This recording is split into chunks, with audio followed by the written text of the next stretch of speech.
Hello guys, di video kali ini Mimin melanjutkan spoiler Battle Truk Defense Season 5 episode 197. Sebelum mulai jangan lupa subscribe untuk mendukung channel ini agar Mimin makin semangat menghadirkan konten terbaru seputar animasi BTTH. Meski kadang harus berbenturan jadwal dengan konten Radega Immortal. Tanpa berlama-lama langsung kita masuk ke ceritanya. Setelah kedatangan leluhur Menara Pil, Sioyan menghela nafas lega sembari menaklukkan tangannya dengan hormat menyapanya. Sosok legendaris itu menatapnya dengan mata jernih penuh kejutan, lalu tertawa pelan, mengatakan tidak perlu berperilaku sopan karena dirinya juga bagian dari aliansi. Bahkan dirinya tak pernah mampu menundukkan api iblis, namun api ilahi itu kini justru berada di tangan Sioyan, sebuah keberuntungan yang membuat siapapun iri.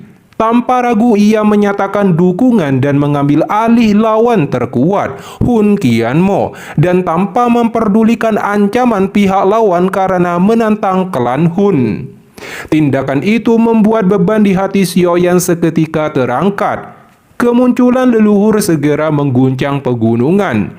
Para ahli gemetar antara hormat dan takut, sebab wujud aslinya adalah pilsuan tingkat 9, harta yang mampu membuat Dao Sheng menjadi gila. Tanpa banyak kata, leluhur Menara Pil melambaikan tangannya, menciptakan alamnya sendiri, khusus untuk menantang dan bertarung dengan Hun Qianmo. Hun Qianmo mencibir dingin dan segera menyusul, menebus ruang seperti kilat. Dao Sheng bintang 6 itu menghilang ke dalam terowongan spasial dan pertarungan dahsyat pun meledak diikuti riak energi yang mengguncang cakrawala setiap kali dua kekuatan itu berbenturan. Di luar medan tempur, Xiao Chen melangkah maju. Tatapannya dingin tertuju pada kepala aula jiwa dan Hunmo. Wajah Hunmo gelap ketika ia melangkah maju menatap tajam Xiao Chen.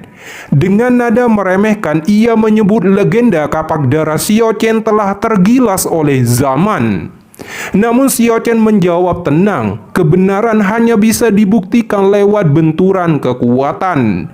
Di balik ketenangannya, ia sadar pahitnya waktu.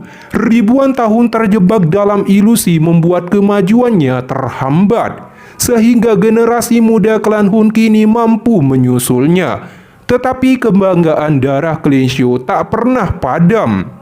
Tawa Hunmo menggema, Dao Qi meledak bagaikan badai hitam yang menelan langit dan meredupkan pegunungan.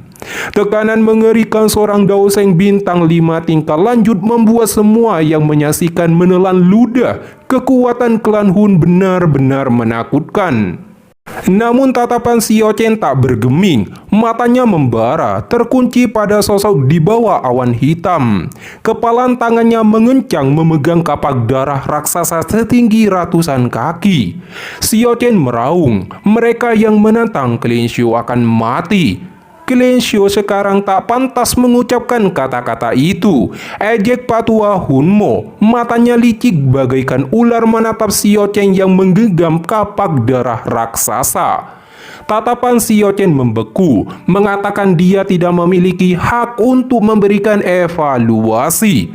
Dengan satu hentakan kaki, sosoknya lenyap lalu muncul di atas lawannya. Kapak merah itu jatuh bagai senjata dewa yang membelah dunia, menebas tanpa ampun.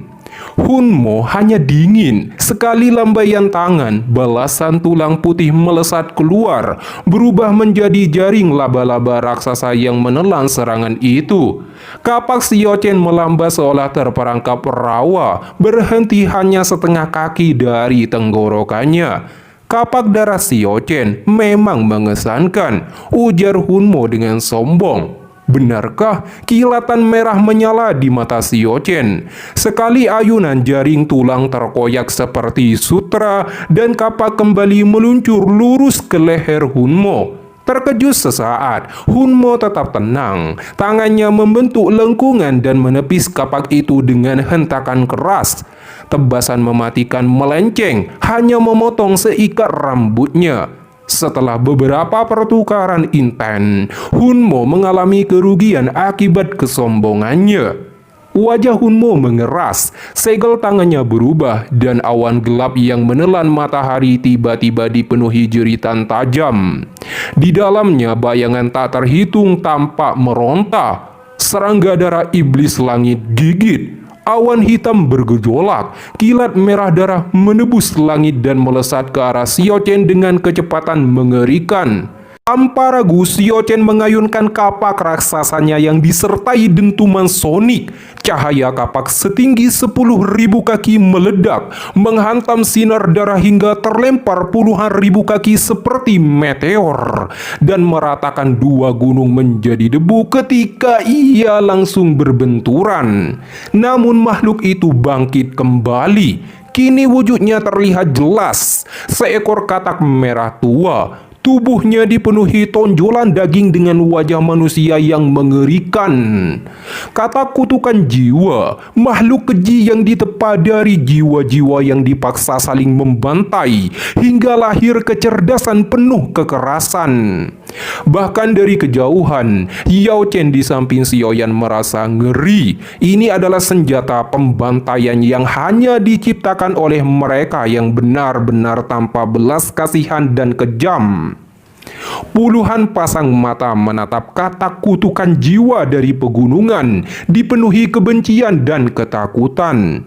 Namun Hunmo tak peduli. Dengan satu perintah singkat, makhluk itu kembali menerjang. Sementara ia sendiri melancarkan serangan-serangan mematikan dari balik bayangan. Di bawah tekanan gabungan itu, Xiao Chen terpaksa beralih ke pertahanan dan tampak mulai terdesak. Kegelisahan menyelimuti pihak sekutu, sementara aula jiwa mulai menampakkan senyum kemenangan. Meski begitu, tatapan Xiao Chen tetap tenang, tanda pengalaman ribu tahun belum runtuh. Sementara Xiao Chen dan Pak Tua Hunmo sedang terlibat dalam pertempuran yang ganas dan intens. Ledakan seperti guntur yang mengejutkan tiba-tiba terdengar mengguncang cakrawala. Terowongan spasial pecah, memuntahkan dua sosok, Hun Qianmo dan leluhur Manarapil. Setelah saling menatap, keduanya akhirnya mengumumkan hasil yang menentukan seri. Tak ada pemenang. Kepala aula jiwa mengerutkan kening kecewa. Kini semua bergantung pada satu pertempuran tersisa. Ia menatap duel di langit dan berbisik yakin kemenangan hanya menunggu Hunmo membalikan situasi. Namun Hun Qianmo menggelengkan kepala, suaranya berat. Tidak, pertarungan itu tidak akan semudah yang kau kira. Apa? Wajah kepala aula jiwa berubah. Dengan kekuatan Dao Sheng bintang 5 tingkat lanjut, seharusnya Pak Tua Hunmo mampu menekan Xiao Chen yang hanya berada di tingkat menengah. Namun Hun Qianmo menggeleng pelan. Reputasi Xiao Chen bukanlah legenda kosong. Jika ia tidak terjebak ilusi selama ribuan tahun, bahkan dirinya mungkin tak akan mampu menandingi pria itu. Di langit, pertarungan terus berkecabuk. Sekilas Xiao Chen tampak terdesak di bawah serangan rentetan gabungan Hunmo dan kata kutukan jiwa. Harapan pihak aula jiwa kembali menguat, dan tangan keras mengguncang udara. Tubuh raksasa katak jiwa menghantam kapak darah seperti bola meriam, memaksa Xiao Chen mundur. Belum sempat menstabilkan diri, angin hitam beracun menyerang dari belakang dengan tajam dan mematikan. Dengan putaran cepat, Xiao Chen menepis rantai gelap itu dengan kapak darah. Namun lengannya mati rasa akibat benturan bertubi-tubi. Di atas kepala makhluk mengerikan itu, Hunmo tertawa lantang. Tak peduli pengalamanmu, kekuatanku telah melampauimu. Di hadapan para pahlawan dunia, legenda sepertimu kini dipaksa ke sudut memalukan. Mundurlah sebelum kehormatanmu benar-benar hancur. Wajah Xiao Chen tetap tenang, namun Dao Qi di sekelilingnya tiba-tiba meredup. Ia menggenggam kapak darah lebih erat dan mengangkatnya tinggi di atas kepala. Satu ayunan kapak dan kau akan tumbang. Hunmo mencibir, tetapi kewaspadaan memenuhi hatinya. Daoqi di tubuhnya berputar seperti banjir, membentuk pusaran pelindung di sekitar tubuhnya.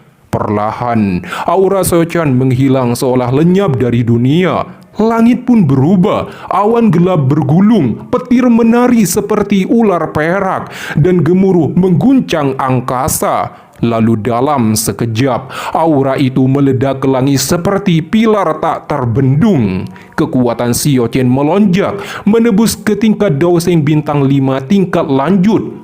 Wajah Hunmo pucat, mustahil, namun kenyataan berdiri di hadapannya. Tanpa memberi waktu beraksi, kapak darah Xiao-Qian menebus langit dalam busur aneh. Sebuah garis merah setipis ibu jari terukir di udara, seolah membelah dunia menjadi dua. Petir mengamuk, niat membunuh membanjir, dan langit pun bergetar di bawah tebasan itu. Dingin menjalar ke seluruh tubuh Pak Tua Hunmo saat garis darah itu membesar di hadapannya. Aura kematian merayap dari lubuk hatinya, namun ia menelan kepanikan dan memilih kegilaan. Jika tidak mempertaruhkan segalanya sekarang, kematian sudah menunggu.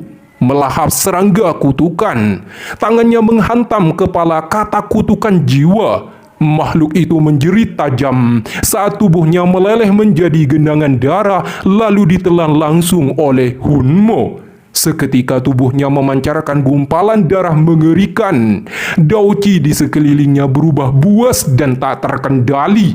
Dengan raungan gemetar, energi dunia berkumpul di mulutnya, membentuk bola darah pekat yang berdenyut seperti jantung. Dalam sekejap, bola itu melesat dan menghantam garis darah yang membelah langit, diikuti retakan ruang kosong. Ledakan dahsyat mekar. Cahaya merah menyapu pegunungan, menyalakan amarah liar di hati para penonton saat ini. Sementara langit berguncang di bawah benturan dua kekuatan mematikan itu. Tiba-tiba, dua sosok terpental keluar dari cahaya merah itu dan menghantam gunung yang berbeda hingga runtuh. Keheningan pecah oleh seruan kaget. Xiao-Qian dan Pak Tua Hunmo, keduanya berlumuran darah dan tampak menyedihkan setelah benturan mematikan itu. Xiao-Qian menyeka darah di wajahnya, menatap lawannya dengan mata serius. Serangan terakhirnya memang mampu menyamai Daoseng tingkat lanjut, tetapi Hunmo lebih kejam, menelan katak kutukan jiwa demi bertahan, meski harus membayar harga berat di masa depan. Dengan tubuh lemah, Xiao-Qian mendarat di sisi Xiaoyan. Ia menelan pil obat yang diberikan, lalu menghela nafas panjang. Pertarungan ini juga berakhir seri. Babak terakhir kini ada di tanganmu. 2 dari 3 duel berakhir imbang. Harapan terakhir pun jatuh sepenuhnya pada Xiaoyan. Serahkan pertandingan terakhir ini padaku, ujar Xiaoyan menatap tajam kepala aula jiwa. Suasana langsung menegang. Kepala aula jiwa mengerutkan kening, jelas tak puas dengan hasil yang didapat Hunmo. Amarah Hunmo pun meledak di bawah ketidakpuasannya. Ia gagal meraih kemenangan, kehilangan kata kutukan jiwa, dan kini harus menanggung luka yang tak ringan. Kalau begitu, kenapa tidak kau saja yang bertarung? Balasnya dingin, suaranya dipenuhi amarah terpendam. Aku sudah memperingatkanmu agar kita melancarkan perang habis-habisan melawan aliansi rumah surgawi, tapi kalian bersikeras dengan duel elit ini. Sekarang lihat akibatnya. Jika pertandingan terakhir kalah, kita akan menjadi bahan tertawaan. Kepala aula jiwa tetap tenang, suaranya datar namun tegas.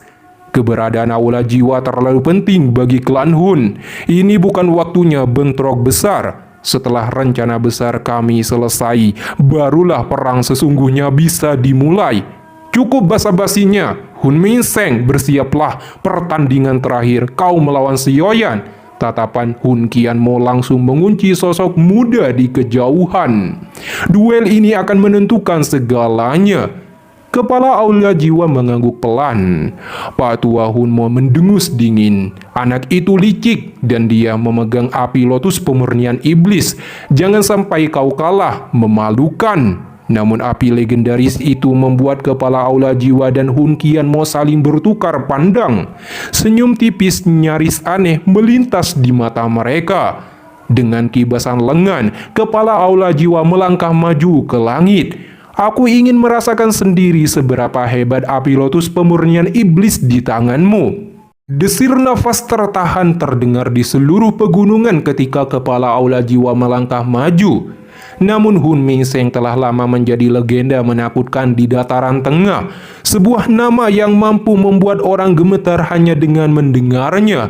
Kepala Aula Jiwa berhenti 1000 kaki dari Sioyan. Dua duel berakhir seri. Mengejutkan, namun itu tak akan mengubah hasil akhir. Tatapan keduanya bertemu. Udara memanas, arus tak kasat mata bergolak di antara mereka. Kita sebaiknya menyisakan jalan mundur, jawab Sioyan lembut. Terlalu percaya diri kadang berakhir buruk. Hun Mengseng tertawa pelan. Aula Jiwa tak pernah menyisakan yang hidup. Keraguan hanya milik orang biasa dan lemah. Ketegangan memuncak. Duel ini bukan sekedar pertarungan, melainkan penentu kemenangan seluruh perang. Pemimpin Aula Jiwa melawan pemimpin aliansi Rumah Surgawi. Tatapan Hun Mengseng berubah rumit. Klan Hun pernah mengkritikku karena dirimu. Saat itu kami hanya menangkap ayahmu. Kami meremehkanmu dan kau lolos dari setiap upaya pembunuhan. Dalam satu dekade, kau naik ke puncak benua. Ia terdiam sejenak. Jika kau bukan musuh, bahkan aku harus mengakui perjalananmu layak dikagumi. Akulah yang membiarkanmu tumbuh sejauh ini, dan hari ini aku akan menebus kesalahan itu, ujar kepala Aula Jiwa. Sioyan menjawab dengan hati niat membunuh yang intens. Dan hari ini aku akan mengakhiri dendam darah Klenshu. Kenangan kehancuran klannya, ayahnya yang ditangkap, dan pelarian pahit dari tanah air menajamkan tekadnya. Kebencian yang dipikul bertahun-tahun kini mencapai puncaknya. Dauci hitam pekat mulai bergolak di tubuh lawannya. Seranglah, aku ingin melihat seberapa kuat dirimu sekarang. Belum selesai kalimat itu, dentuman sonik meledak. Ruang bergetar, Sioyan muncul seperti bayangan. Dua jarinya menyala api merah muda. Suhu dunia melonjak. Perisai hitam terbentuk seketika di depan kepala Aula Jiwa. Namun meleleh di bawah tindihan dua jarinya dalam sekejap saat disentuh api itu. Dalam kilatan berikutnya, dua jari Sioyan melesat lurus menuju mata kepala Aula Jiwa.